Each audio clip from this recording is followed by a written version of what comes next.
Buenos días amigos de Globovisión, feliz martes para todos, bienvenidos a su programa AM. La adolescencia comienza con cambios físicos y psicológicos, es una etapa marcada por el descubrimiento y el tránsito hacia la vida adulta.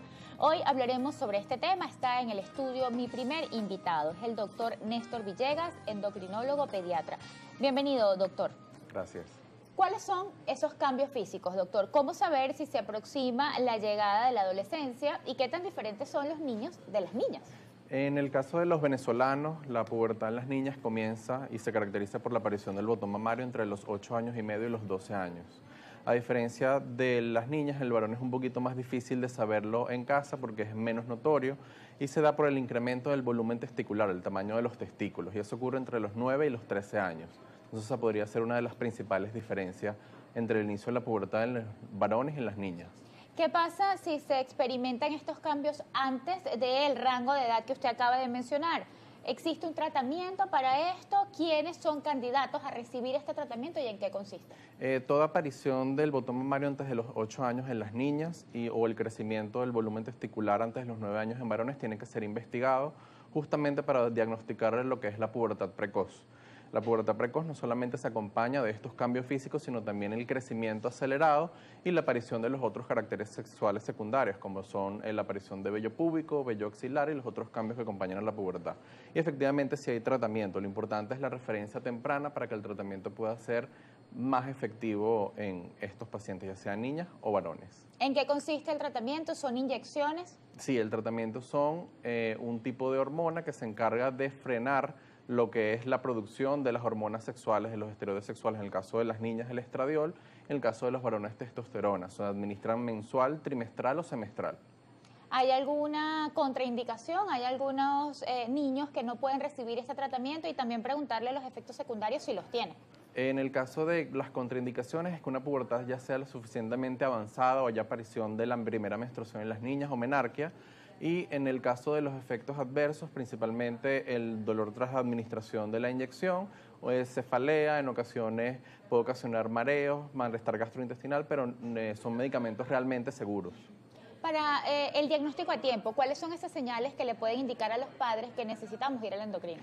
En primer lugar, el crecimiento acelerado, la pérdida de la ropa y de los zapatos en el niño es sumamente importante, generalmente se dan cuenta cuando vuelven de vacaciones y el niño está un poco más alto que respecto a los demás compañeros.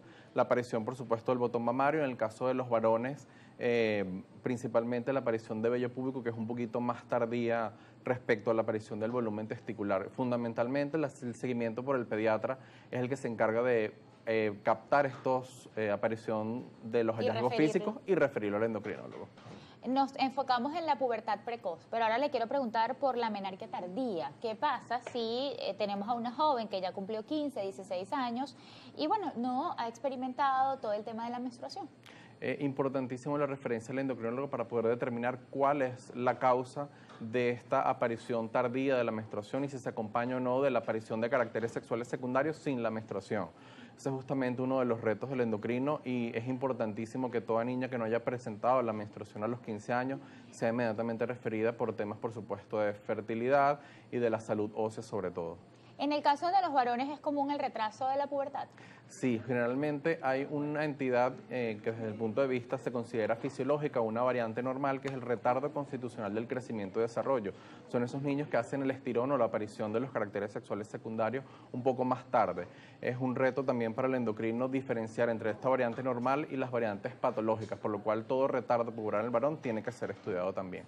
¿Qué pasa con el sobrepeso en la niñez? ¿Por qué debemos cuidar el peso de nuestros pequeños antes de que lleguen a la adolescencia? Principalmente la pubertad se caracteriza por un periodo rápido de crecimiento, tanto en estatura como en peso. Si es un escolar que está ingresando a la pubertad con sobrepeso u obesidad, lo más seguro es que se acentúe durante este periodo y por supuesto sea un factor de riesgo cardiovascular en la adultez temprana o a lo largo de su vida. ¿Cómo debe ser la alimentación en esta etapa?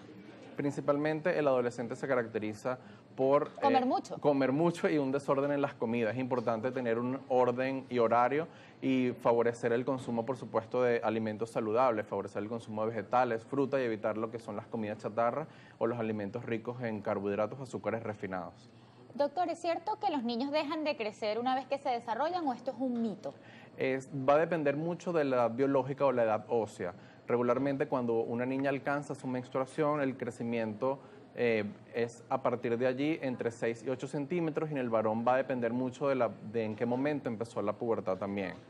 Entonces es importante no decirles que ya una vez comenzó la pubertad dejó de crecer, y también ese mito de que hasta los 21 años crecemos también es falso. La pubertad, una vez finaliza y se madura el cartílago de crecimiento, es la estatura con la que quedó el paciente, esa es la que lo va a acompañar en la vida adulta. En el caso de la llegada de la menstruación, ¿hay un componente genético? En algunos casos se ha relacionado la pubertad precoz con variantes genéticas, pero son pubertades precoz familiar. Generalmente en estos casos es un poco más sencillo porque la mamá recuerda su antecedente, la abuela recuerda su antecedente y acuden de forma más temprana al endocrino, porque ya al aparecerse el botón mamario en sus hijas, inmediatamente va al endocrinólogo por su mismo antecedente de la menstruación de forma precoz. ¿Cuáles son los problemas hormonales más comunes que se pueden presentar durante la etapa de la adolescencia? Primero, la pubertad precoz. Segundo, el sangrado uterino disfuncional, que son esas irregularidades menstruales. Pudiera ser normal durante los 2 a 3 primeros años después de la aparición de la menstruación. La amenorrea o la ausencia de menstruación en el caso de que se acompañe de obesidad, signos de hiperandrogenismo, que es la aparición de vello de forma exagerada en las niñas. Dolor durante la menstruación, que sea una menstruación dismenorreica, todos esos son los más comunes. Generalmente estas enfermedades más comunes se curan o se controlan con tratamiento. Se controlan con tratamiento y es importantísimo el acompañamiento del endocrinólogo y del ginecólogo infantojuvenil en estos casos. Muchísimas gracias, doctor, por acompañarnos hoy. Por favor, díganos dónde podemos encontrarlo. Mi consulta queda en Centro Médico de Caracas, en el anexo D, en San Bernardino. Conversé con el doctor Néstor Villegas, endocrinólogo pediatra. Hablamos sobre los cambios físicos que se experimentan en la adolescencia. En la próxima parte vamos a hablar sobre los cambios psicológicos. Recuerde nuestros puntos de contacto M por GB en Instagram. Ya volvemos.